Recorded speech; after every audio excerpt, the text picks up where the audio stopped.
It's my privilege again to introduce Antoinette Martin for session 3 of our mini-series. Thanks, Steve. This morning, ladies and gentlemen, you get to see me in my Pacific Northwest attire. This is a Sasquatch hoodie. It's a guy who plays the saxophone and dresses up as a Sasquatch and roams through our forests because we are in the middle of an atmospheric river and it's cold and rainy and miserable. So I'm comfortable today. And so over the last couple of weeks, we've been talking about how to look at a job description and figure out what they're really looking for and asking ourselves some critical questions about the specific lines and what do they really mean and what should we be asking as we talk to the recruiters or as we talk to the managers. Then we talked about how do we know ourselves well enough to begin to ask investigatory questions when we're in interviews so that we find out if this manager or this company is really what they say they are and is really what we need. Because we're not the only ones being interviewed in an interview, we're interviewing them as well. And we should be thinking about that from a position of, I need to make sure that this company is worth my time and worth what I can deliver.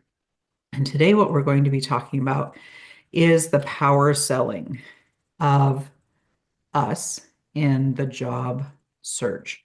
And I don't know about many of you, but what I struggle with the most in the whole creating my resume, creating the stupid cover letters, and doing well in an interview is talking about myself and my accomplishments. Because most of us, we tend to be like, oh, we're not supposed to brag, or oh, I don't want to be seen as someone who's like tooting my own horn, or I don't, yeah, I want them to know that I'm a good person and not going to try to steal everyone's thunder. We need to get rid of that. And just as a quick example, and then we'll actually use real world examples from our own content to try to say, how do we change this? How do we improve our 30-second elevator pitch? How do we improve our position summaries in our resumes?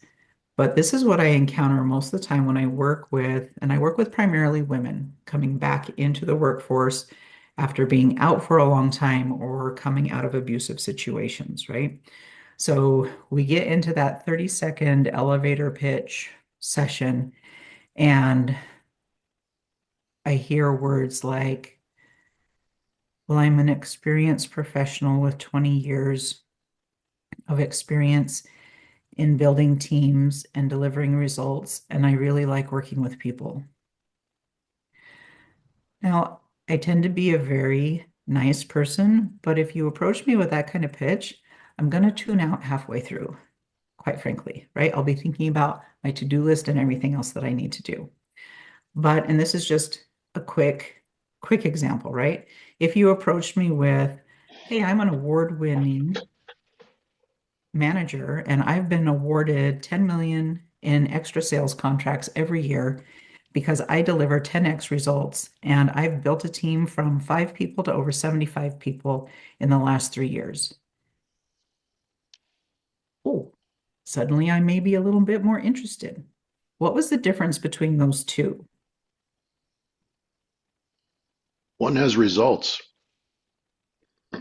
Huge, right? And Mike is definitely one who knows how to categorize and capture results. He should do a session on that if he hasn't already. Just a recommendation, right?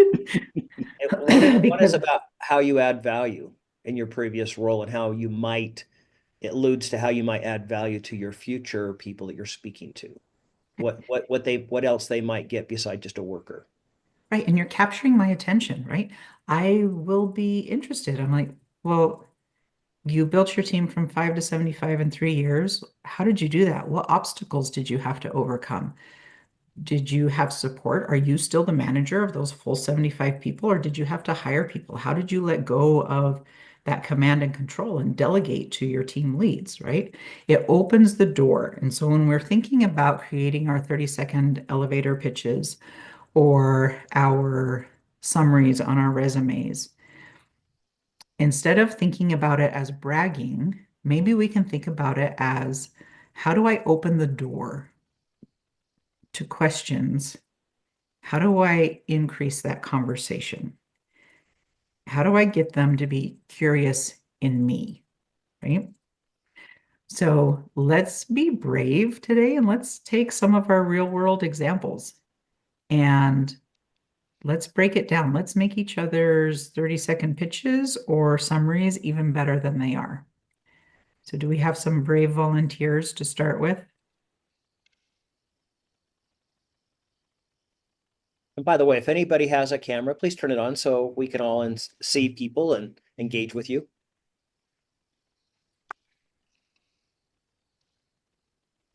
And if you're worried about not having done your makeup or hair this morning, don't worry, I'm in the same boat.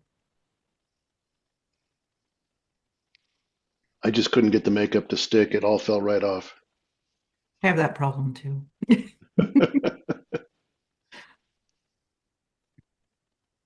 Okay, who's the biggest risk taker here?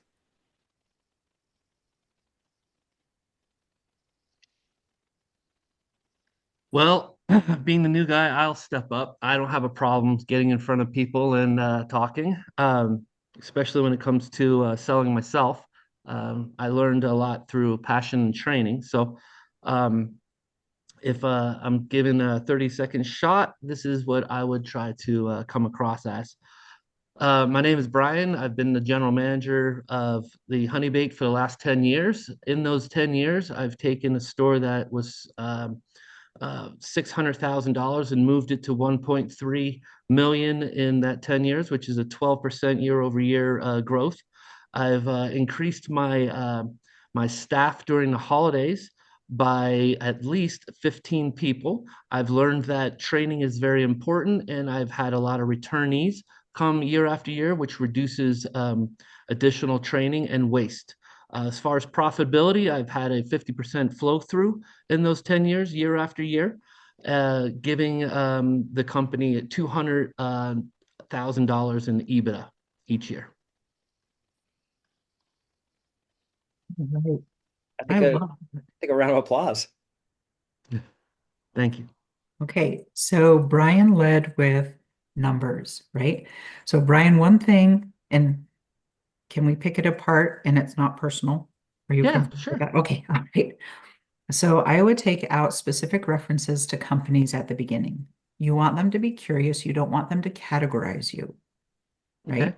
So when you say honey baked ham, even though you worked on the retail side and you've had cross-national experience based on what you shared previously, I'm going to categorize you as a food guy, Okay. right?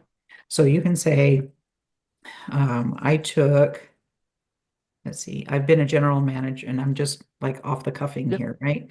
I've been a general manager for retail establishments most of my career. One of my most recent successes over the last 10 years is I took a store from 600,000 in revenue to 1.3 million, which is a 12% year over year growth. And instead of saying I increased staff by 15 people, give that as a percentage, right? Because if you're applying for a corporate role, 15 people can be tiny. But if you give it as a percentage, then it's in context, right? Hmm. Okay. And I loved how and you kind of just skipped over it. So let's dive into this a little bit and pick apart your training because when you first talked about training, you love training, you're good at training, you've had lots of experience in training. And what you kind of threw out to us was that training to you is really important. And that because of how you trained your people, you had people return from your seasonal workforce, right? Hmm. And but how would you categorize that in numbers from a regrettable turnover standpoint? Meaning, how many people did you lose versus how many people did you retain? Well, I guess the stat that I would refer back to is the percentage of people I would need to hire Mhm. over year, which would be a very low percentage, meaning instead of having to hire up to 90%, as we would say, um, I only had to hire like up to 5% new people year after year, Okay, and in if that makes retail, sense, yeah, in like retail. Total Yeah. sense. And in Yeah. retail, that's phenomenal, right? Right. And if you want to stay in that retail space, regardless of the industry or subcategory, being Yep. able to say that you only had to hire 5% Of every, my workforce for the holiday. Yes. they'd be like, oh, let's talk some more. Tell us more Right. about you. How did you do that? Right? Because that's the greatest drain on a company, on a retail establishment's Right. bottom line, right? Is the cost of training and retention, right? And so you could categorize that as I had a phenomenally, and don't be afraid to use big kind of bragging words, right? I had a phenomenally successful um, retention rate where I was only having to hire approximately 5% new hire every year, right? Because that's worth bragging about. Okay. All right. Any other suggestions from any of the rest of you as you listened to Mike's original pitch and you started thinking about how could he categorize this to showcase his skills and his numbers?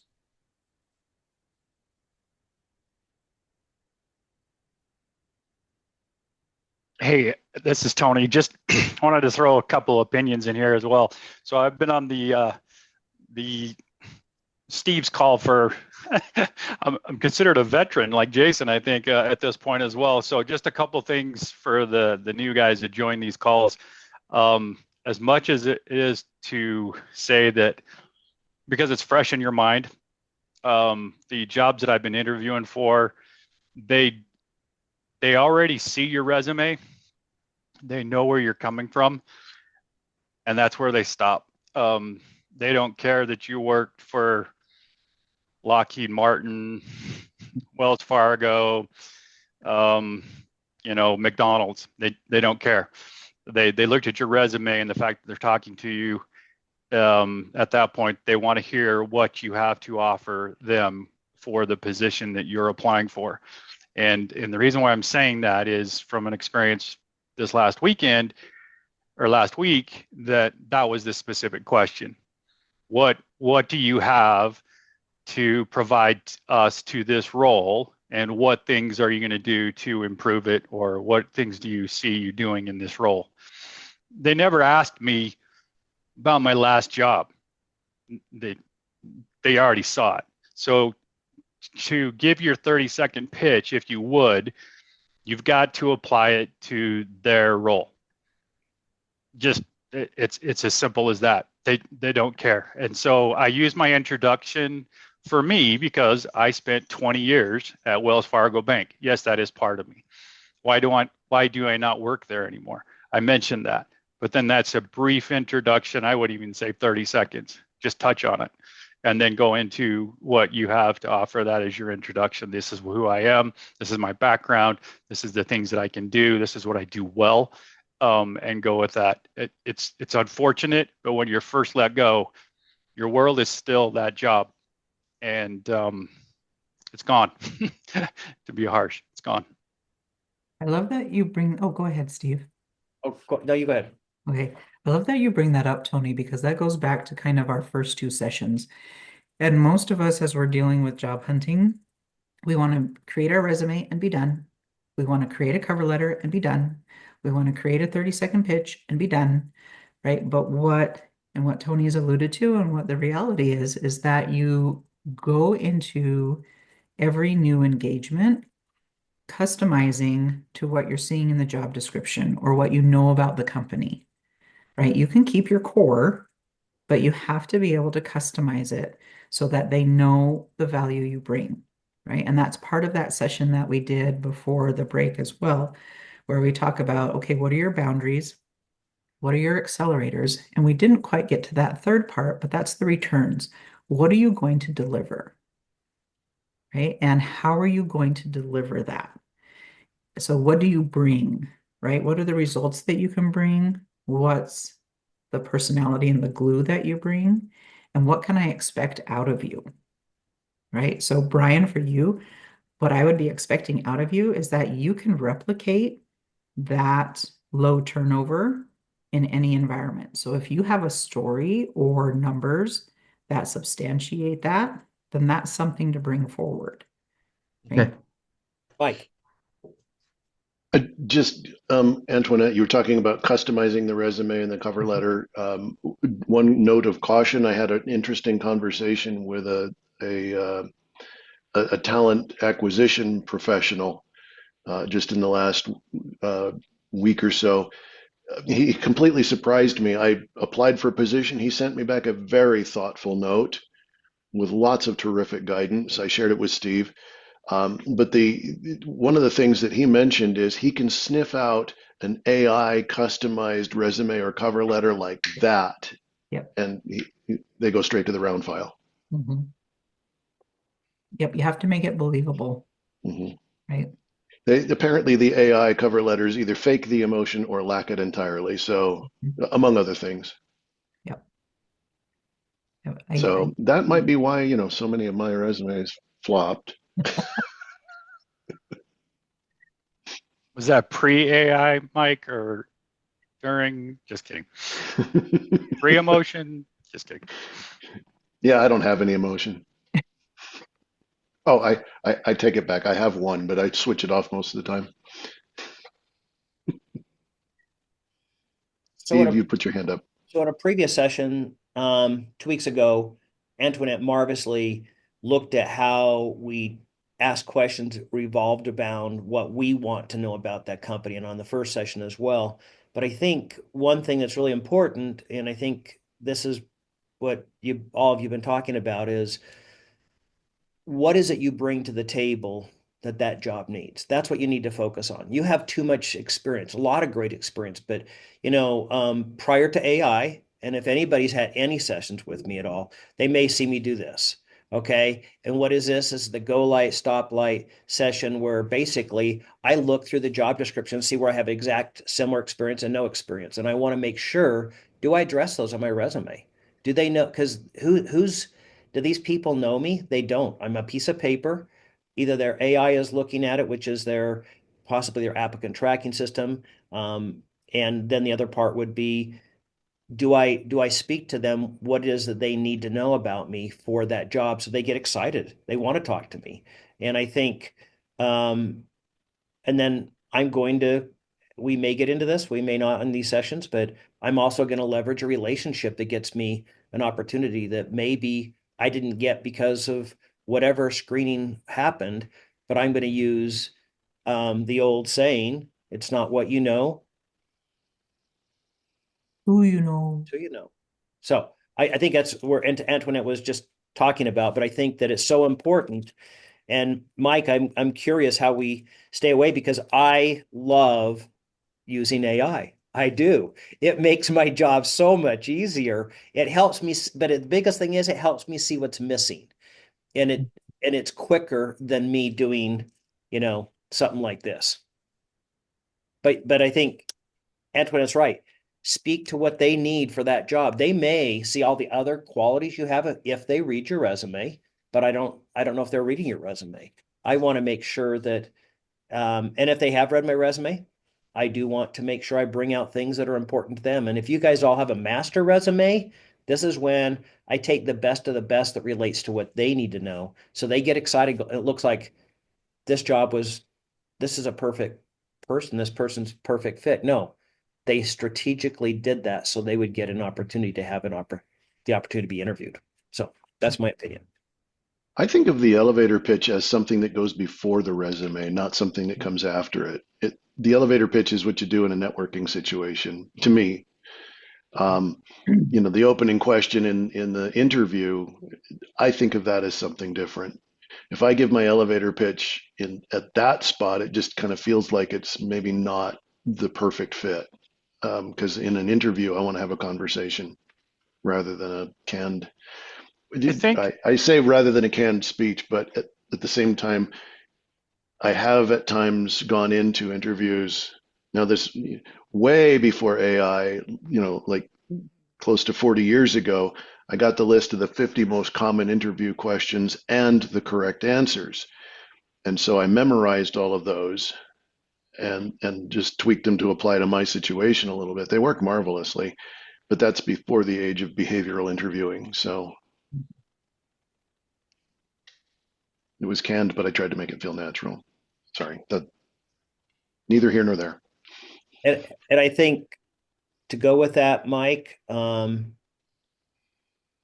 that that tell me about yourself is that icebreaker question. And I think one thing we need to do, if we take it like Brian did and start out that way, I think one thing to get the conversation going to see if this is a conversational interview, not all of them are. Most of them, some of them are very ask questions, and then there'll be a time for you, Mike, but not right now to answer your questions. Okay. I mean, sometimes we have those highly structured interviews. I think also that if appropriate, I might say, besides what's on the job description, what's a good fit here? What are you looking for? If I'm talking to the right person, because I believe, and maybe many of you who are here on this call can speak to this. Some of those job descriptions are 5 years old, and that job is that job description and much more. And I want to make sure that as I get asked questions throughout the interview, and I'm taking notes as you know, all of you should be taking notes. Is there something that I gathered in the beginning that they don't know about, and I should address it either somewhere in the middle or at least at the end and bring this back to that time? At least that's how I look at it.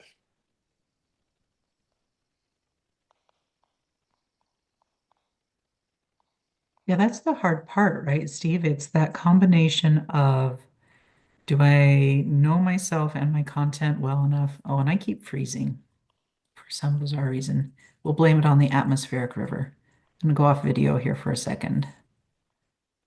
I was liking the Max Headroom effect. Thank you very much.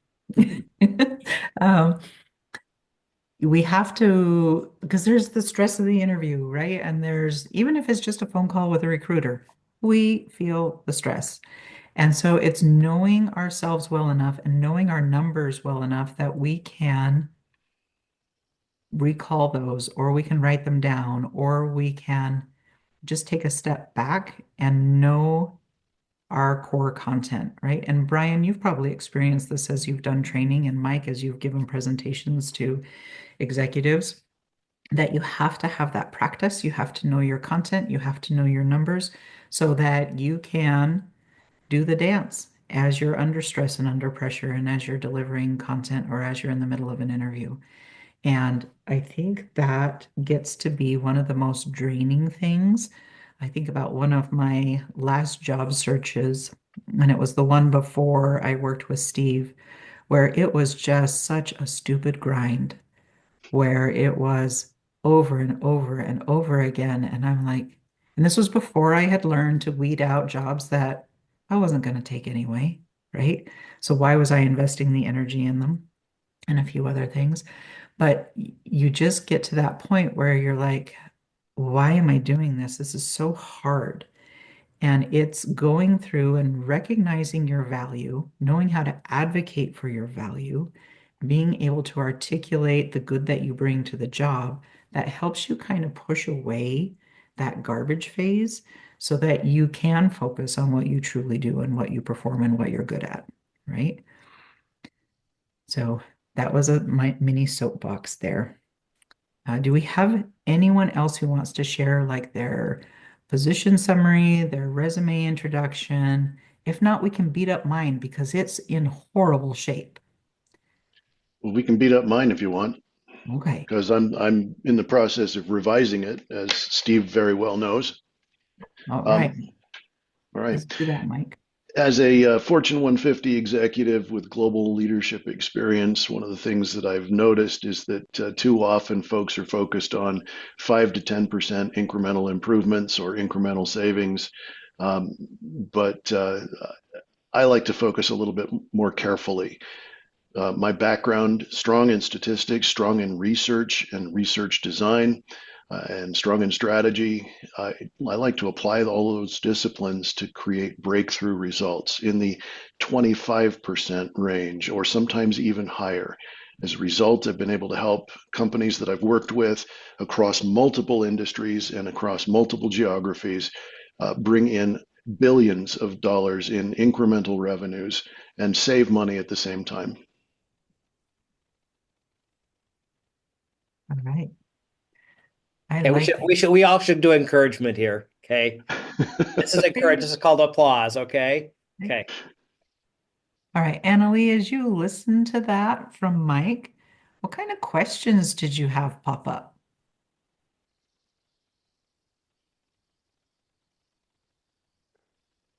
While she's coming off mute, I'll say my wife always says, that just doesn't sound believable. Well, and my first question, Mike, was going to be, where's Mike? Because I've gotten to know you over the last couple of sessions, right? And I'm like, that seems like a really boring Mike. That's not the Mike I know. I got a question. Yeah.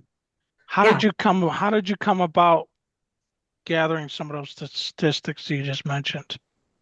Uh, The clients that I've worked closely with, they've shared numbers with me. And so I don't know if you were in the meeting where I shared, there were 9 case studies of work that I had done.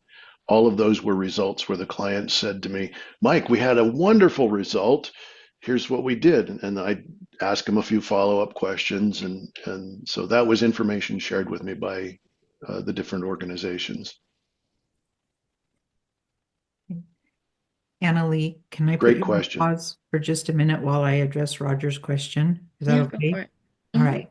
right. Roger asks a really important question that we are not used to thinking about when we're in the job, right? When we're in our role, we're in our job, we're used to producing results and getting praise and getting high performance reviews and doing all the things that make us phenomenal. And we don't capture that good. We don't think about the numbers, right? Like in one of my last roles, I increased the social engagement on a women in business platform by over 400% in 2 months, and it was sustainable, right? I didn't think about that until I was exiting the role, and I'm like, what good have I done? And then I'm like, oh, maybe I should capture the number. Maybe I should think about it, right? So, Oliver, in your industry, as you think about the QA jobs, right? QA matters really, really important stuff, right? And have you thought about those numbers and the good that you've done? And it's okay to go to your manager and say, I really appreciate that great performance review. Let's quantify those numbers. Or to go into a performance review and say, I think I've captured the impact that I've done. Can we ratify these numbers? Can we make sure that we're on the same page? well, what I was actually thinking about was how did you come about those numbers? Like, did they come through restructuring of employees' jobs and responsibilities and letting let go? Was there retooling involved in the process? The re-education of people to get those numbers improved, getting rid of waste and stuff like that? Roger, thank you for asking. These numbers were typically a result of better engagement with customers and with the market. So, one example, I worked with Microsoft, and in fact, I worked with Microsoft on the launch of Windows 2000. I'll be more open with you guys than I might normally be in an initial interview. But as a result of the work that the team that I led, the work that we did, Microsoft credited us with an incremental $1 billion in revenue from the launch of Windows 2000. Also credited us with helping to competitively overcome Novell NetWare. So, we reshaped the market by helping them better understand what their market needed. And then Bill Gates's management style had a certain amount of brilliance to it as well. So we talked about in the research, one of the things that we brought up was the blue screen of death. Some of you may remember that. Bill Gates took what he learned from us and he stood up in front of a room full of engineers and he says, how many blue screen errors can we capture with software and not have to restart the machine. And the consensus vote in that room was ballpark 97%. He said, okay, that is the target. Eliminate 97% of blue screen errors, document that you've done so, and everybody earns their bonus. Now, just so that you know, my main contact over there, his bonus was enough to put a 2-story redwood deck on the back of his house. But they not only hit the 97%, they hit 99.997% of blue screen errors they captured from that point forward with software. And when Bill Gates was standing up at the big launch event in the Moscone Center, and I was sitting there, he shared that information. And I'm going to get really personal here. The guy sitting next to me in the Moscone Center was responsible for the battle or the software, operating software in U.S. military battle tanks. And to him, blue screen of death meant real people really die. And he did not like that at all. So when Bill shared the success of the engineering effort to eliminate those, this guy turns to me, he says, lives were saved today. So that's one example. I can go on with more examples if you like. Probably don't, because other people need to talk. So that actually answered my question, because my question was going to be, those numbers sound great, but what are some experiences that showcase what you just said? So I'm going to share something that he shared a couple weeks ago in case you weren't here. Hopefully you can see that on your screen. Let me know if you guys can see that. I can. Mike, thank you for allowing me to show this. And so these are some of the accomplishments he has with different companies. Mike, you want to speak about this? Upper right, that's the Microsoft story that I just shared with you. Thermo Fisher Scientific, the top center, I helped them hit the market good and hard and with a really good fit so that their equipment was launched and out and operational in time for the COVID pandemic. We didn't know a pandemic was coming years ago when we did the research, but because it was like, I don't know, 6 years before the pandemic.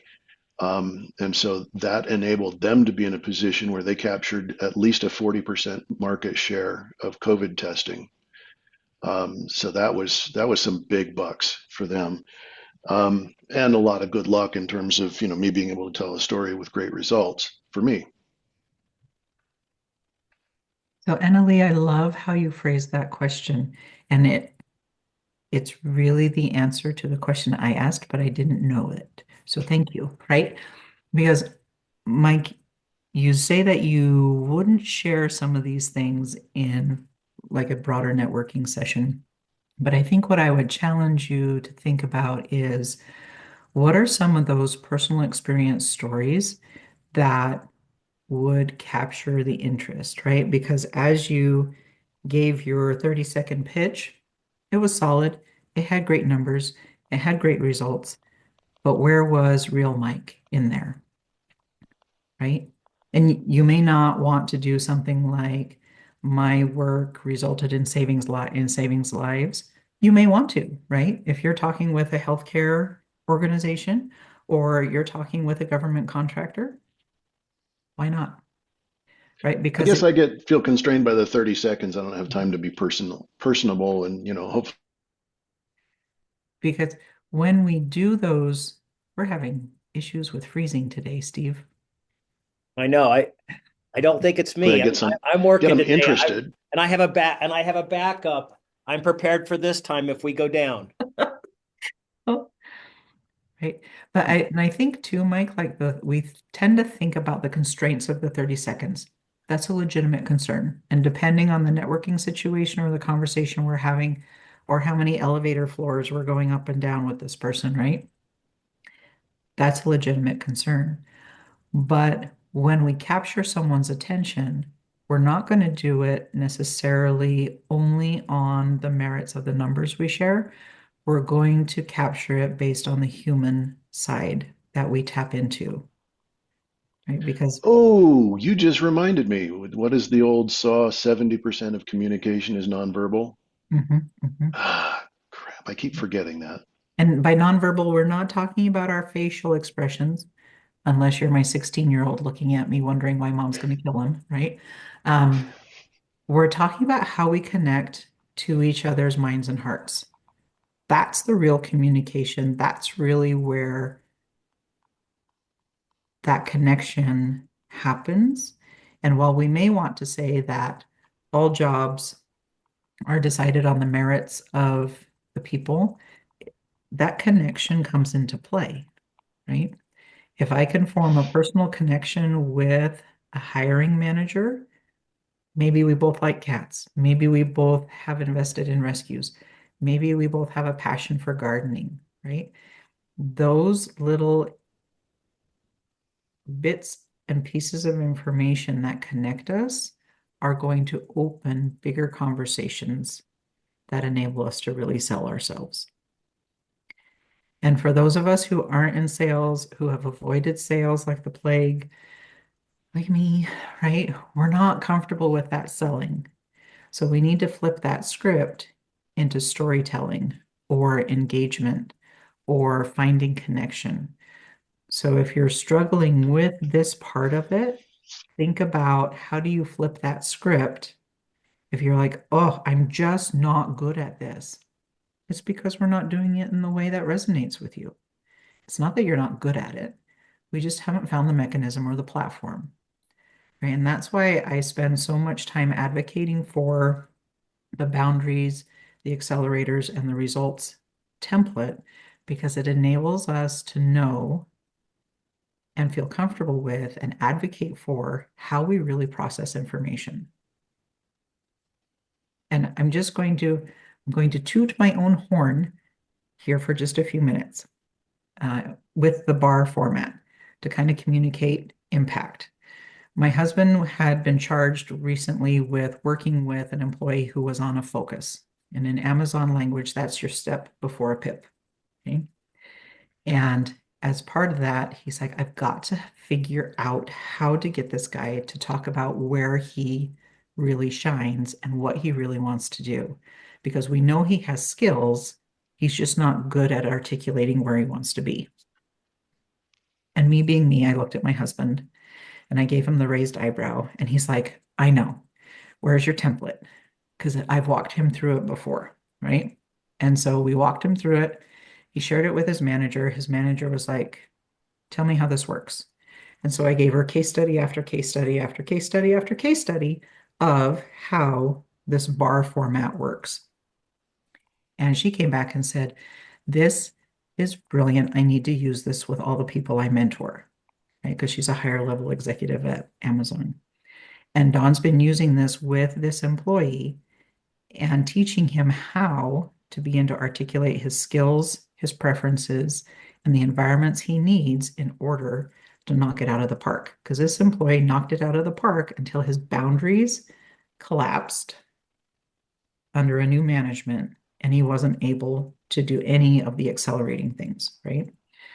And as they have talked about that format and that PDF has been shared with multiple leaders in the Amazon organization who are like, if I can get my people to talk to me this way so that we have really open conversations and we get to know each other better, this is how we succeed together.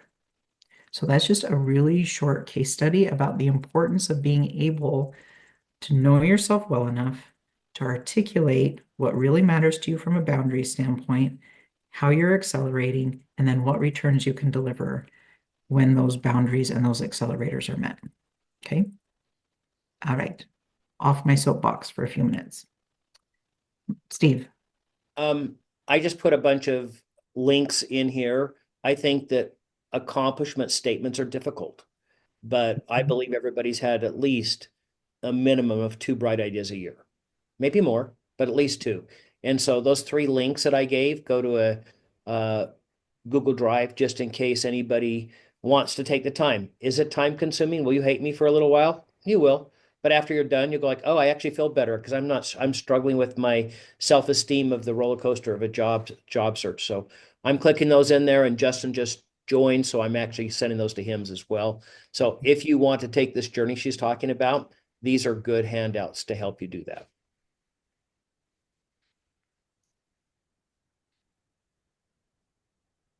Appreciate you sharing those as she's talking about them, because what she's saying is bringing the document to life for me in a way that it wasn't before. Sorry.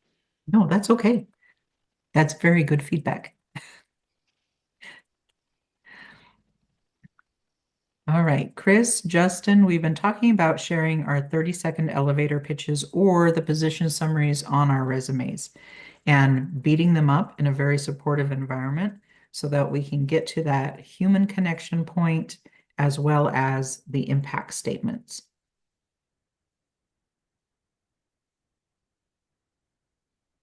And we have gone over Brian so far and Mike so far. So Chris and Justin, did you want to share any of your 30-second? Oh, Oliver, are you raising your hand or were you reaching for your glasses? Okay, reaching for glasses. Okay. Do you have your 30-second pitches or your resume position or summary statements that you'd like to share? We beat them up in a very supportive way, I promise.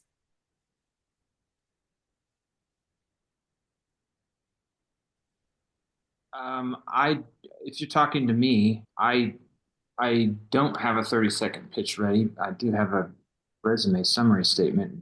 All right. Do you want to share that on the screen and we can walk through that together? I need to go dig it up. So if you give me a minute. Okay, while he's digging that up, I want to share mine real quick because as we were talking today and I pulled mine up, I'm like, holy crap, Antoinette, you are not practicing what you preach. Okay, so hold on 2 seconds. Prepare to be appalled. Okay. All right, can you see that? Not quite yet. There we are. Yep. All right. So here's my summary. First off, what do you guys think is missing? What do you glaringly see as missing in my summary statement? I'm looking for numbers. I don't see any. Thank you, Jason. Absolutely. Why are my numbers not there? Right? You copied my statement. That might be the problem. See, we don't think about putting them. We think about trying to tell them why we're amazing. Well, why we're amazing is in the numbers and the results and in that human connection, right? What other things do you guys see that need to come out of this?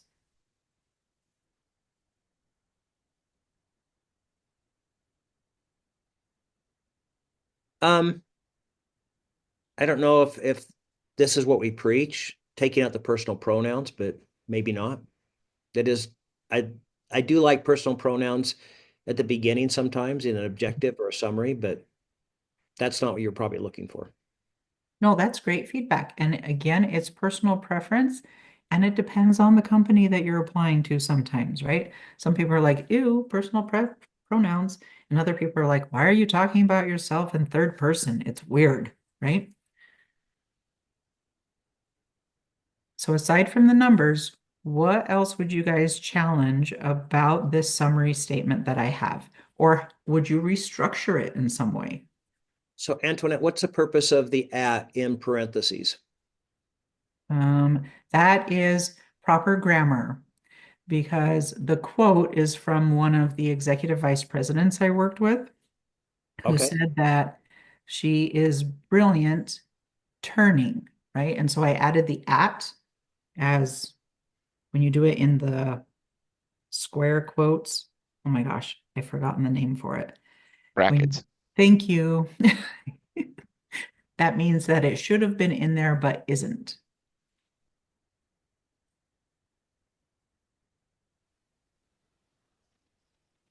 So this Once seems had an, Go ahead. it just seems generic I mean it is you, but Mhm. it doesn't seem like we don't know who the audience is, so I don't know if this was written to a particular audience. This seems like what I might read on your LinkedIn under the About section. Right. Good call out, Steve, right? Because we don't want to be having the same boring thing in every single place they may be looking for us, right? Mike, did you have something? At one point I had an executive who he was one of those fast moving, hard charging kinds of executives. And he says, don't even write in full sentences. Just give me the bullet points. Right? Yeah. And I've seen summaries like in bullet point format before, and I love them, but I love bullet points, right? Mm-hmm. And some people don't. Okay, so I should be adding numbers here. I should make it a little more clear. And I should probably have less wordiness. As Steve knows, I'm a very wordy person. I throw a lot of words at things in case you guys haven't noticed yet either. So I should be able to condense some of this into the key points, right? And maybe have that quote at the beginning about having an uncanny ability to read people and see around corners and anticipate executive needs. If I'm applying for executive management roles, chief of staff roles, or EA to CEO type roles, right? Okay. Any other Well, questions about that? Antoinette, Yeah. um, oh, sorry. Those you're talking about bullet points, and the fact that those are quotes that people have made about you isn't necessarily obvious in the way that paragraph is. But if you basically had something about, and this sounds corny, but Mhm. these are statements made about me, and then list those quotes as bullet points. Um, that seems like a pretty good ad. That That would be a fun way to characterize it and different, right? Because you want to be able to stand out not just with your numbers, but with your format, the readability of your resume, right? I would say something like some of my strengths here are my ability to do this, do this, do this. Mhm. And Yeah. it's kind of reading that, it's kind of leaving me, you're kind of going all over the place. Yes. I thought that too as I came back to this particular summary. I'm like, Antoinette, what's your point? Right? Yeah, I'm left with where's she going with this? Yeah, that's really good feedback. Can I provide mine real quick? You bet. Okay. I usually start off with my name. I'm Roger Minnick. I am a senior technical support engineer with bulk of my career involved in the information technology, uh, technology resource field. Most recently, I worked with Dell Technology and I performed as a team member of the integrated software group. I successfully provided technical system support, resolving customer calls, chats, and service requests. I also successfully provided support in-house for internal chats with other teams and field support teams. I also have a high significant level of positive CSATs each quarter. Okay, so Roger, what stands out to me as you read through that is that you're a solution provider. You can identify the problem and quickly come to solution. Do you feel that that would be a fair statement? And that's what my job was to do. Okay. And it sounds like you did it really well. And I did. I was doing it for 11 years. Okay. So how would you change that to highlight that you're a solution provider? You can easily identify and diagnose problems, and then put some quantification to exceeding those CSAT numbers or the volume of problems that you solved on a regular basis. Would being the problem solver be a good verbal headline? I think so. Does that resonate with you, Roger? Are you comfortable with that? Yeah, but it's also depending what job you're going for too. Mhm. So you got to focus your 30-second commercial on that. Right. Are you going for an engineering administrating type job, or are you doing back to the technical support type work? Mhm. So you got to kind of make sure that whatever your 30-second commercial is going to be focusing on what that job you're going for. Mhm. So Yep. And I think it's important too, because Roger's highlighted something else as well, that your experience is not, your guys are not just a one-trick pony, right? Your careers have spanned so many different things and environments and companies, and you have skills in many areas. So I always, always, always advocate for and put my people through when I'm mentoring and coaching them that we have multiple sessions around them telling me what they did and me capturing what that really means. Because we focus on the job description, and sometimes it takes someone else hearing it to be able to identify our skills or to have them pop out, right? So, Roger, you focused on how you were focused on these types of things. And Mike and I picked up on the fact that you're a solution provider, you're a problem solver, just off the bat, right? And so then when you begin to amass those skills list, then you can pull them in depending on what jobs you're applying for. I also wanted to keep it within 30 seconds, but usually they will follow up with questions like, how did you resolve your most Mhm. difficult customer problems? Or what did you do to make a customer happy in the quickest amount of time? So kind of leave that a little bit for those questions that are coming up later in the interview. Mhm. Yeah, you absolutely can do that. And you can integrate those in your 30-second commercial, right? Back to Annalee's question of Mike, right? What was your impact? Where's kind of the heart of what you did? And you can drop those little tidbits of information in your 30-second commercial to make sure that they ask those follow-up questions. And you can even put in your 30-second commercial, I know this is groundbreaking thinking here, right? You can even throw in there, would you like to know about a time when I blah, blah, blah. One of the things I picked up earlier in our conversations that I didn't have quite in my 30-second commercial is what I can bring to the company I bring it to and what I can bring to the team and how I can, you know, become make a running start for them. Absolutely. And that's one of the things that I think I need to add into my 30-second commercial. So just so I'm what I'm bringing to you guys so that it starts off the interview in a good manner. Right. Because I think I heard from what you said, Roger, that you increased CSAT, right? What company doesn't want to increase their CSAT, either internally or externally? That's another thing that you just kind of mentioned quickly and quietly. Not only did you do it for external customers, but you did it for internal customers. Having someone who can bridge that is a skill and a talent. A lot of people are good at the external, a lot of people are good at the internal. Very few can do both. And when you bring in positive feedback, you're not even making yourself look good, but you're making the team and the manager look good too. Yeah. So, Mike, how would you characterize what Roger just said? Like, how would you soundbite that he just dropped very casually, but that is obviously part of his core? I've used a note in my resume that it's just the last bullet on my last job was uh,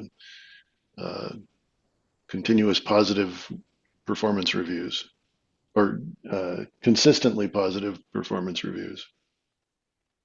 Right. And you can add in too, Roger, something similar to what Mike just highlighted, but with your work philosophy.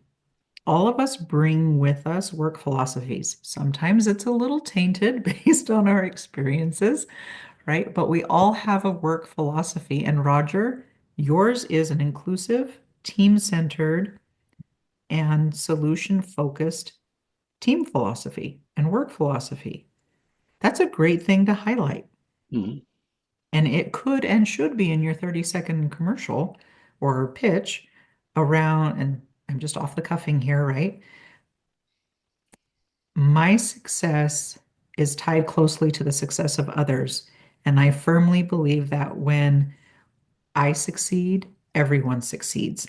And I've done that throughout my career in these ways, right? Because then you're letting them know what drives you and what they can expect from you when you come onto the team.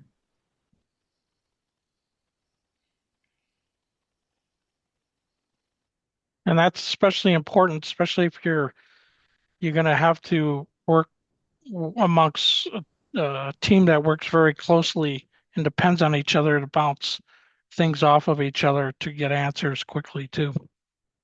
You got to make sure you let them know you're a team player.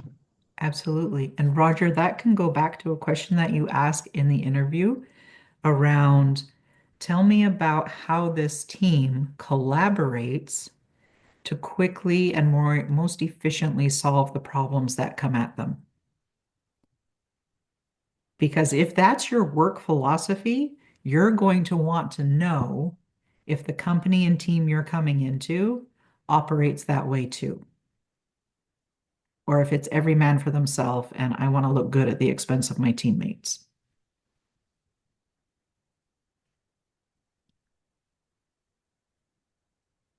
Yep. Well, and positioning yourself as somebody who succeeds with a team, whether you're an active leader or whether you're, a principal support player, um, suggests bringing you on board would be a strength to the organization rather than something that would divide the efforts of the team. And that's something you really want to focus on in your 30-second commercial and make sure it's worded in that direction that you're an asset to them, not a liability. I love that call out. 100%, Roger. It is unfortunately something I tend to forget, as my wife points out to me on occasion. I highlight these wonderful successes, and honestly, if I'm being real true here, um, none of those would have happened without team effort. Not a single one. I mean, yeah, I'm hyper focused, I'm driven, and I'm disciplined, and I'm total type A when I'm, at my keyboard, but at the same time, I succeed through other people.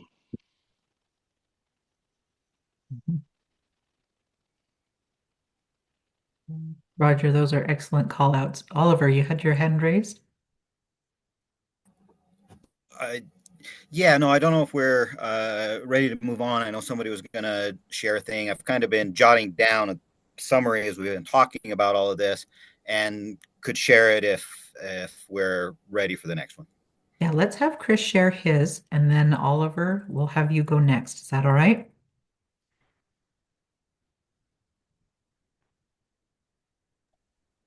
I forgot to turn the sound back on. All right, so this then is the summary, uh, the top summary off my resume, right? Okay. So where is that?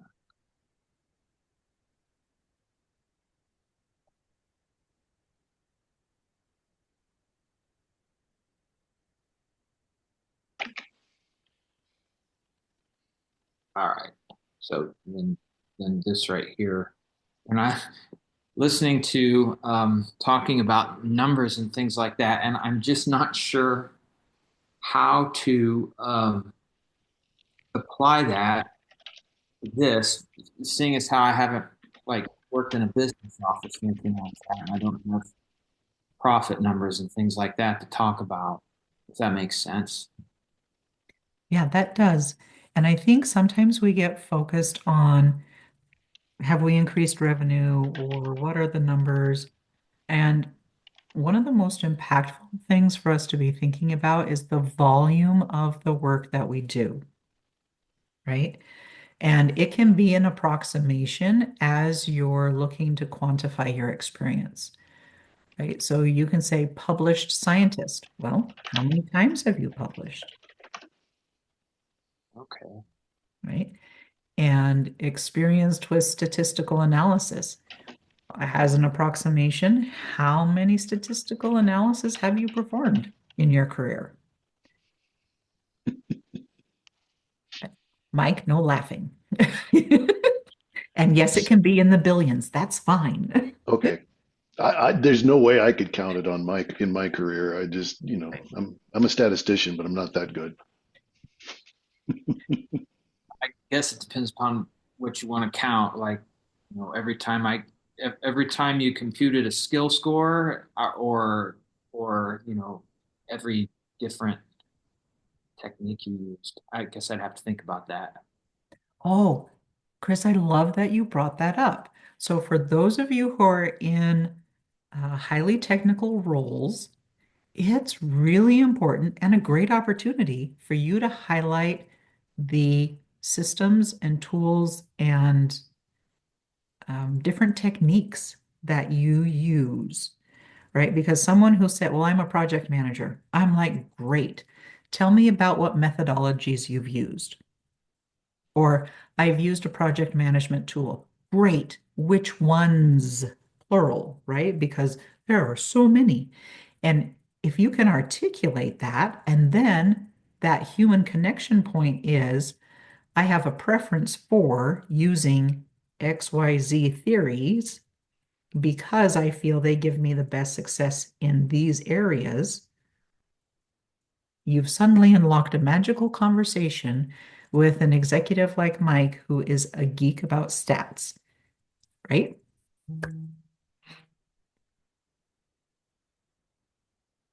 All right. Christian, sorry, highlights is needing a G taken out of it in the middle of your resume there. Sorry, it's one of these things that I see. Oh, well, suppose I wanted to say Hig lights. You could put that in there. Call it a Cache Valley. Well, scientists have a different language, you know. They do. They do. By the way, he has 9 publications, and he didn't Perfect. at the top, but he is a PhD as well. At least on his resume. Yes. And then also for those of you who work in highly technical fields or who work in where you're publishing theories or research or you're involved in product, think about patents, right? If you have been involved in or your name is on a patent, that can go into your 30-second elevator pitch as well, right? Or if you've been published in a national journal, I had the opportunity to be published in blah, blah, blah. And then you go on to the other things. I'm going to focus on, well, tell me about that publication. Why did they choose to publish you? What was your research, right? Mike, you came off mute. Yeah, I was taking notes, and I'm sorry if I was off mute when I was typing, but I was just some things that jumped out at me. I'm going to start with the things that I really liked. I liked published. I liked the value add that was in there. And maybe it's because of personal connection here, analyzing and validating, because a lot of people analyze, but not enough people validate. It also connected for me that you mentioned Python and MATLAB. Now, to me, that tells me that you know these systems well enough that you can use them, but you probably also know enough that you could switch to another system if you had to. Yep. So I look for transferable skills. And to that point, another thing that jumped out at me in a positive way was your comment about being quick learning. So those were the things that jumped out in a real positive sort of fashion. There were 2 things that stood out for me as kind of gaps, which I'll only share if you want me to. Oh, please do. Okay. The position objective seemed I couldn't tell what I would hire you for. And even though, I'm now concluding you're very smart, very capable, you're good at statistics, and you got, you're smart. You can apply some mathematical and statistical disciplines, but I don't know where I'm going to put you. The second thing is that to me, a lot of what was written there seemed kind of vague. And so I think Antoinette's talk about, bringing in numbers and stuff like that kind of removes some of the vagueness. By the way, just a quick personal note, the 20 plus years ago, I was hired into a company. The person who hired me had a degree in mathematics. And she just grew right up through the organization because she was really good at all of the analytics stuff. So she came in, even though it was a math degree, she was running lots of parts of the business because she had that kind of skill set. So if that was something that would be appealing to you, coming in with mathematical, statistical, and scientific disciplines, which frankly has been the rocket fuel behind my career. You know, I I respect that stuff. Yep. Good feedback there. Chris, do you have any questions about what we've shared thus far? My mom always said I was smart, but she meant something different. Right. For some reason, the word mouth always came after. That's something to use when you're doing an interview as a sense of humor. Yep. It lightens up the room. And even your 30-second pitch, right? Because it's that human element. And Chris, I don't think you were on when we first talked about mics, but as he shared his was very well done. But like the mic was missing, like the human mic, the Yeah. caring, connecting, right?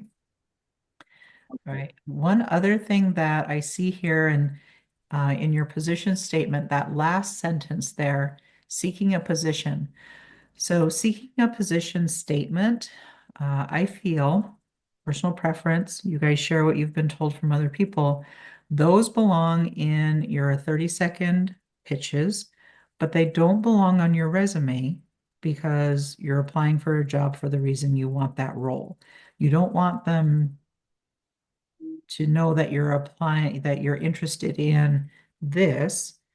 You want them to know that you're interested in the job that you're applying for. We all want to know that our baby is the prettiest and the one that everyone is most interested in. Okay. And you can also have that on your LinkedIn profile too, if you have that searching for a job highlight on. And Steve also, I don't know if he's gone over it with this group before, but he had someone, I want to say 2 years ago, who did a phenomenal job creating a "this is what I'm looking for" summary. Has Steve shared that with some of you already? Jason, you've probably seen it before where it's here's a highlight of my skills. These are the companies I'm interested in. These are the areas of Oh, the yes, country. the marketing plan. Yes. Yeah, we have seen those. Okay. All right. So though that's a great area to put a position statement like that in. Okay. No, what? Say that again. The what plan? It's a marketing plan. Marking plan? Marketing. Marketing plan. Yeah, I think And he has examples of it on his website as well. yeah, he certainly does. And it's kind of I at first I thought it was kind of a summary of the resume, but really it's more about, the resume is what I have done. The marketing plan is what I would like to do. And but you use, your skills and stuff to highlight those spots, but you hand that out to people that you're networking with so that they have some clue about, oh, he says he'd like to work with IBM, and that's my next door neighbor, and those kind of connections. Mhm. Yeah, Christian, and I don't know how long you've been in it. I don't know a lot of you guys here, but a lot of times people come up to you and they feel bad for you because you lost your job. And then they always say, well, how can I help you? And then your mom comes back and says, aren't you a manager? And you're like, yeah, I was a manager at one point. And she goes, aren't they hiring at McDonald's? There's a manager position at McDonald's. And you're like, yep, they are hiring at McDonald's, mom. Thanks for that. But that's nowhere near what I do. So they don't have an idea of your skills. But if you have this plan, to Jason's point, you have a list of all the companies that you're applying to. You have a list of job titles that you're applying for, and then a brief summary of your skills, and then just it's not a resume, but it is, to Jason's point, it's where you want to potentially work. And so I found to keep it on my phone. It's just a PDF. And so if somebody comes up and says, hey, how's the job hunt going? And still looking, but this is what I'm looking for. If you're interested, please pass this along, and you send that to them. It also includes your LinkedIn and just stuff like that. So it's useful. Develop your skill sets that you have, your accomplishments, your strengths, your weaknesses.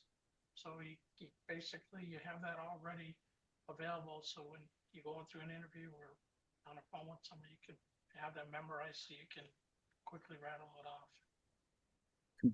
Can barely hear you. Oh, is that better? Yes. Yes. So you want to make sure that you're prepared with your full marketing plan, your strengths, your weaknesses, your accomplishments you've done, and probably a quick your brief statements on your past couple positions that you held. Having your marketing plan ready like that means you're prepared, and it makes you look better in an interview.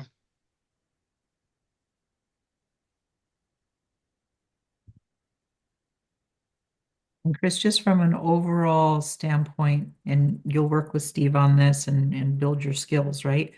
But I would say put your inner math genius statistics geek to work and have that shine in your resume. Like pull out those numbers and quantify where you can, right? Because sometimes we don't have the data.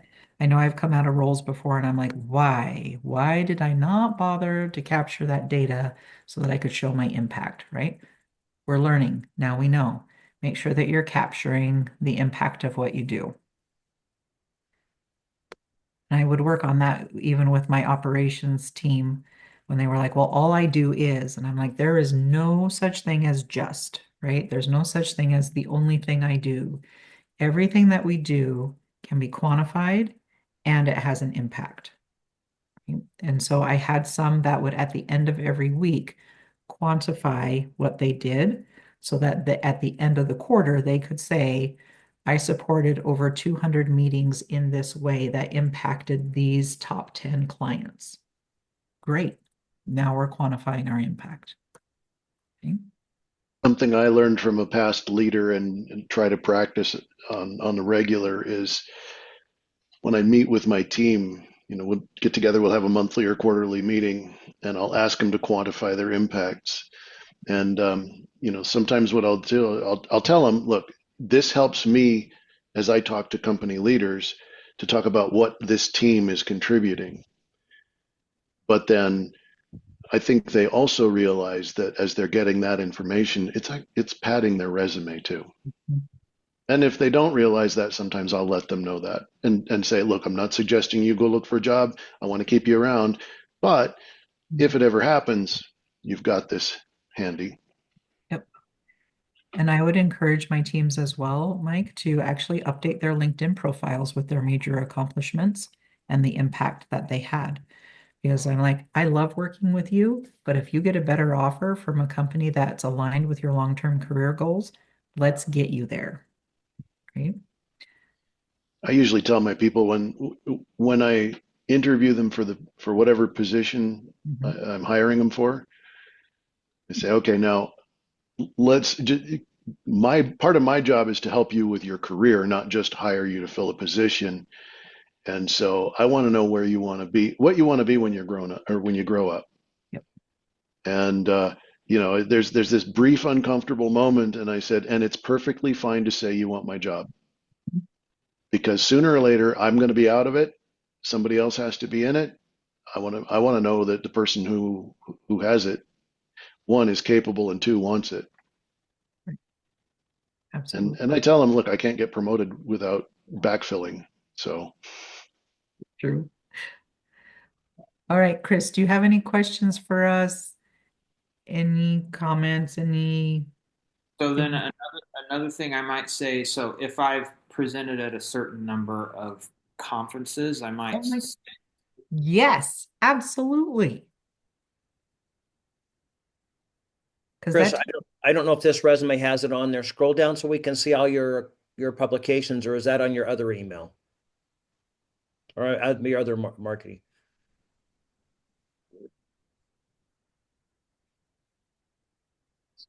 yep. Okay.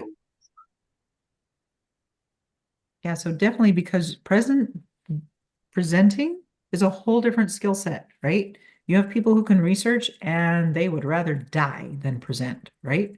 So being able to do the research, be a statistical superstar, and present, highly marketable skill set. All right, well, that's good because I got a couple dozen of those. See? One thing too, and open it up maybe to the group, but selected references is not included anymore in resumes. It was 20 years ago. I took mine off first thing as well for some silly reason. They don't like us seeing them on our resumes. Okay. I'm old school. But So in the aspect of Chris, maybe not, he's considered more of a CV versus a resume. oh, And I got you. and a CV has different components. And so certain people that are PhDs, attorneys, doctors, sometimes it's called a CV. It's a Gotcha. more extensive resume, and sometimes it will Gotcha. be included. But you're right. Good call out, Tony. But yes. This was one that I had submitted for one particular job, and usually I don't.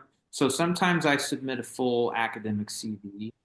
Sometimes I submit it and the resume, and I could only submit one to this one job, and it for that particular circumstance, it seemed helpful to put on like like a couple of I don't know. So usually that's not on this one, I should say. And to go with what we're talking about also, sometimes it only allows one upload. So you may make, if you're doing a cover letter, you may make page one of your resume the cover letter. So it's Shout one. out to the other electrical engineer. Oh, thank you. All right, should I stop sharing? Yes, thank you. Was this helpful for you, Chris? Yes. So then basically the verbal part of this basically is just it's basically just that, but I say it, I guess. Yeah, and you can add more human element into it as well, right? Because your resume summary should be a little bit more tailored to the role, as Roger pointed out, right? So what in your vast repertoire of experience can you tailor to what they're really looking for in the job description? What problem are they trying to solve, and how do you help them solve it? Whereas your 30-second pitch is going to be more, here's what I've done that grabs your attention. I have published 9, whatever you want to call them, and I have presented over X number of times with a focus on blah, blah, blah, right? So, and this is like constantly iterative, right? You never really get there because you're always going to be looking to add or to adapt or to improve.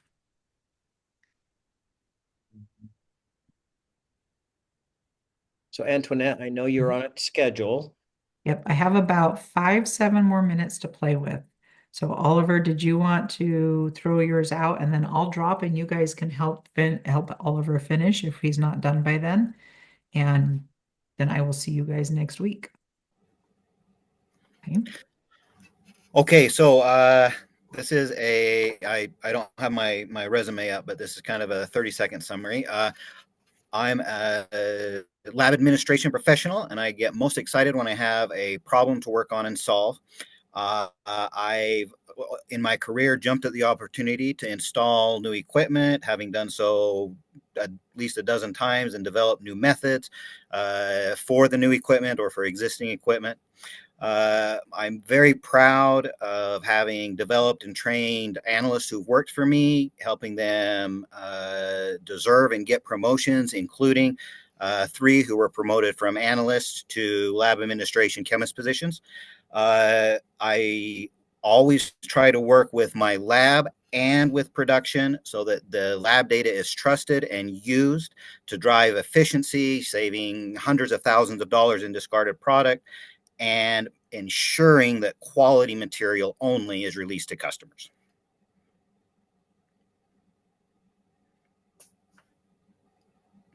Round of applause. Okay, so what came through as Oliver started to deliver his 30-second pitch? He seemed Anxiety, very nervous. passionate about it. What was that, Jason? Say that again. He seemed passionate about what he was saying. You seem passionate about it, right? And we're always going to be nervous when we pitch ourselves, right?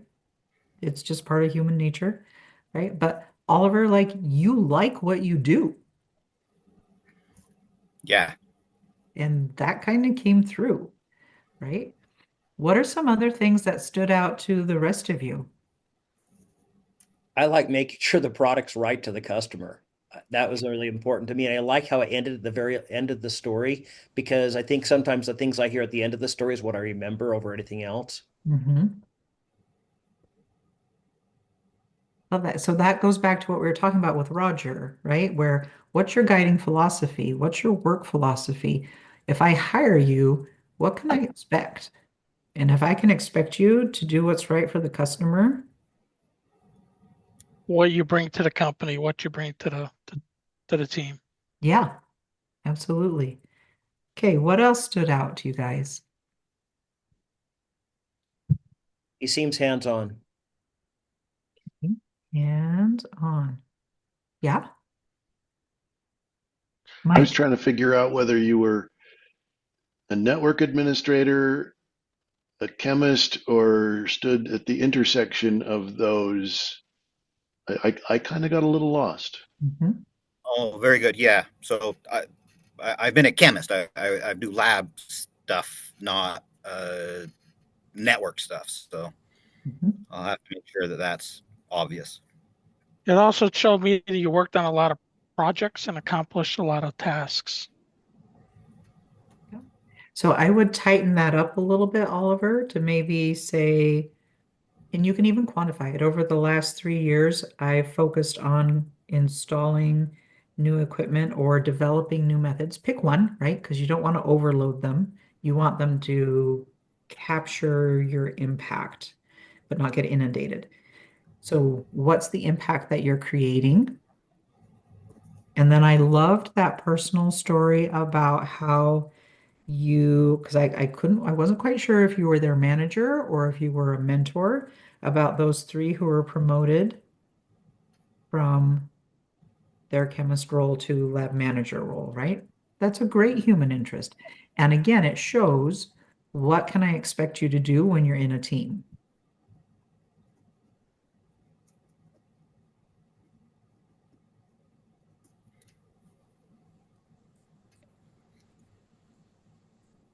And I would try to add a little more quantification in as well, because you did mention saving hundreds of thousands of dollars. See if you can quantify that a little bit more.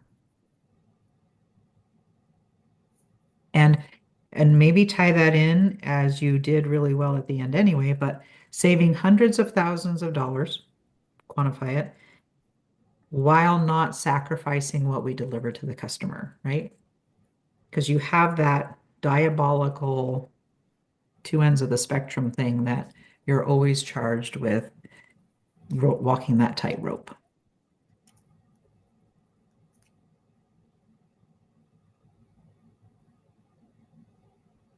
Thank you very much.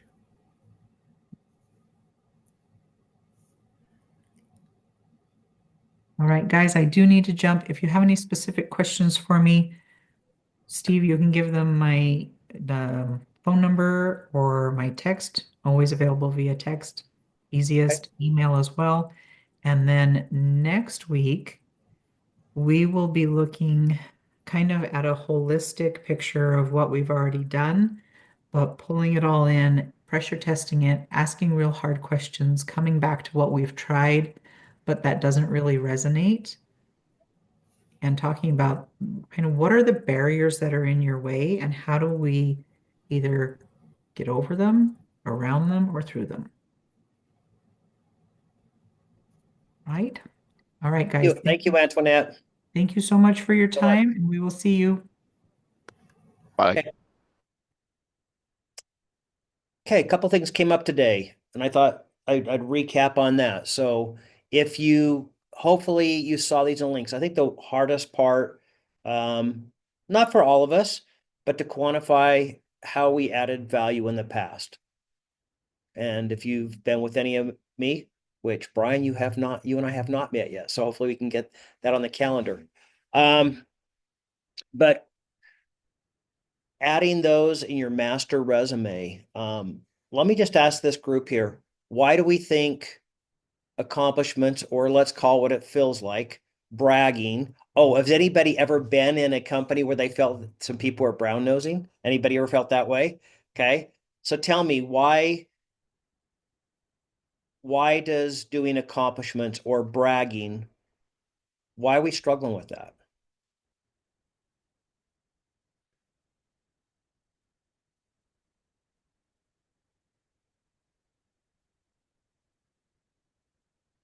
Silence is not golden right now, but that's okay. All right. Because it can come across arrogant. It can come across as I'm better than you. It can come across as well, and for some of us raised in a particular set of religious traditions, it can come across as a violation of our religious ethos. Yeah, and even parenting, right, Mike? I mean, we've all been parented. And if you have children, you might have said something to your kids like, don't brag, don't play unfair, don't talk to strangers, and the list of these values go on, right? And we when we think about bragging, I'm going to go back, and for some of you, this may be go back to high school, okay? And it may go to, hey, that was a really good story he's telling or she's telling, but it wasn't quite that good, wasn't quite that good. They've kind of embellished that. Authors, people, they do that. And I don't think we need to do that. I think we need to talk about the value we added. And so one thing I would encourage all of you is to do a master resume identifying all those accomplishments, even if they weren't in the workplace. Some of my clients have worked in their church settings, and they have some major accomplishment statements that might be worthy of. We may not identify them completely as church, so we're not identified as a particular faith. And if you didn't see them, I added 3 different things in there to help you. I think it's probably the most important thing. Having a good resume doesn't include those. Having a great resume does include those. I also included a book here, so you'll see a link to a book that Lehat Terrison. It's on page 15 in that book. I think those will be helpful to you. If right now, okay, let's go back to where we were before earlier. Mike, you talking about AI and that, but can AI help us identify some accomplishments? Can it help us with those? Are the quantifications going to be completely accurate? No, they're not. They're going to be our best guess based on that, unless, Mike, like you said, the customer gave that back to you. That's where I think bragging get us in trouble. I want to be able to take those numbers and draw out how I came up with that, because I believe a good interview will say, hey, those are really good. How did you save 1.2 million? How did you come up with that number? And you should have your cheat sheet with you to be able to identify that, so there would be one thing that I would encourage you to work on. Are any of you struggling with the self-esteem thing that happens with job seekers? Anybody struggling with that? Okay, just a couple of you. Okay. The accomplishment statements, they'll help. Are they time consuming? They are. Will they help you beyond your just on your resume or in this discussion of maybe the 30 seconds or the position statement? Yes, it will. Would it also help with the thing that I'm just picking on Mike today? God, behavioral based questions. Tell me a time when, how would you handle this situation? Anybody got those questions still today or asked them in the past? Yeah. It's about what you bring to the table that you've had experience. And if you don't have the experience, I think you should be honest and say, I've never dealt with that, but I'll tell you how I think I'd solve it and tell the story. Then they know you're making it up on the spot. Okay. Another thing that was identified, I stepped away for a few minutes to use the bathroom, and I come back and I hear you guys talking about a marketing plan. I don't know what I missed in that 3 minutes I was gone, but I heard the word marketing plan. And so for those who've done one, Tony, you've done one. Good job. Tony, I said here, I just sent an email to everybody that's in this group about marketing plans with some examples. And it is also, I believe, on it's bad when you used to teach a class. I used to teach a class and it was on page 70, I believe. It's in that realm of the marketing plans. And it's in the book that I've sent you. But there's some good examples of marketing plans. And Tony, if we've got a sec, if you have it available, you did one thing different than anybody else. You took some stuff that was on the bottom of one marketing plan and moved it to the top. If you have it available, if you'd show that, and then I'd like you to send it out to the group. I think you took Patricia's format. And by the way, if these formats are out there and you like them, use them. They should all, there are a couple of them that are in PDF. And if any of you are blessed to be able to put it from a PDF into a Word document for me, I will again keep on sharing it. I love to share things that are duplicatable to each of you. Now, where does the marketing plan come into play for you guys?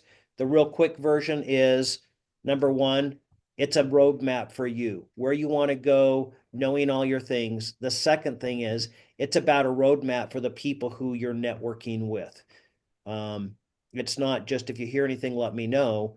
Here's where I want to go. Here's some things that I'm looking for. Do you know anybody in these companies or similar companies? Or do you know anybody who's in the growth mode? Who should I talk to? So thank you, Tony. Yeah, so this is this is also on my LinkedIn. Can you blow it up a titch? Yeah, I'm trying to. Let me see here. Did I share just that screen? I probably did. So give me a second here. That's okay. That's okay. We can also go to the good reason to go connect with people on LinkedIn. Yeah, so if you go to my LinkedIn, I don't know if I'm sharing. Whoops. You are sharing you're sharing your drive, Google Drive or whatever. Okay. Or not your All Google right. Drive, your Chrome or whatever it is. I totally did that completely not why I wanted to do that, so I apologize. And now I can't find it. How do you get rid of the top bar of all the annotations and stuff? Is it just a hide meeting? You just open the document all by itself, but you're into your Okay, I'm gonna do LinkedIn, this correct? again. Yeah. So, and if you want to do it too, Steve, it's good. I'm looking to see if where it is that I have it. So Okay, here we go. All right, let me share this. Let me try this one more time. Steve needs to warn me next time when he does this stuff. Just kidding. hey, this is just like This a is job interview. We get asked totally things on is. the spur of the moment. We don't know when people are going to ask us stuff. All right. So if you were to search, excuse me, if you were to search my name underneath my profile, I've got it listed as a featured article, which is this guy right here, this marketing plan PDF, and that's where I was opening it. And for some reason, it's really, really small. Okay, let's so see if I can. so you could share this with everybody in the group in just that email that I sent. Oh yeah, let's do that. So, but what I would draw to attentions, this assistant required and career objective, those that assistant needed, he added this here. Usually it's at the very bottom, the last thing you read. I just want to say something to look at. The ones I sent you, most of that information's at the very bottom. Tony, will you go back to your LinkedIn? Yep. And show us one more thing. I want to draw attention. Scroll up. Okay, scroll down just a titch. Right there. So again, I don't know how long I'm going to have most of you. Hopefully, it's a revolving door, and you're not here very long, and you get the job of your dreams, and you're just here for a short bit. Some people are here a little bit longer, but he did a deep dive about me. If you don't know about this, this is where you if you need to do something fun for yourself this week, take your resume. It's called Tony. Notebook Remind me. LM. Notebook LM. Notebook LM, and Notebook LM, you can take your resume and drop it in there, and it will basically get two commentators, all AI, dissecting your resume. What will come out of this? Some things that you actually find. Now, John, who's not here today, John actually did this and said, "Oh, it was way wrong." And now I saw all the things that on my resume that needed to be addressed. Yep. And so, but this is a 15-minute thing. I think if Tony would tell you, he wished he could just have the recruiters listen to this versus look at his Oh, resume. absolutely. Absolutely. So you've got a lot of takeaways today. Again, these are just all to help you become better equipped for people to find you. So again, that's something that Tony added here. There's another thing, but we won't talk about it today. But the more things that set you apart differently, just like Antoinette was talking about quantifiable results. But if you haven't done this, it is free. And we like to take advantage of free as long as it's free. Eventually, it's never free, right? But Notebook LM is great to just take your resume, pop it in there, let the AI come out, and it sounds like you're driving down. Now, I don't know what but just think of two radio hosts just dissecting your resume. It's really a lot of fun. So, all right. That's what I had to talk about today, but I did want to recap a couple of those things. I will end the recording. We'll continue to go on. So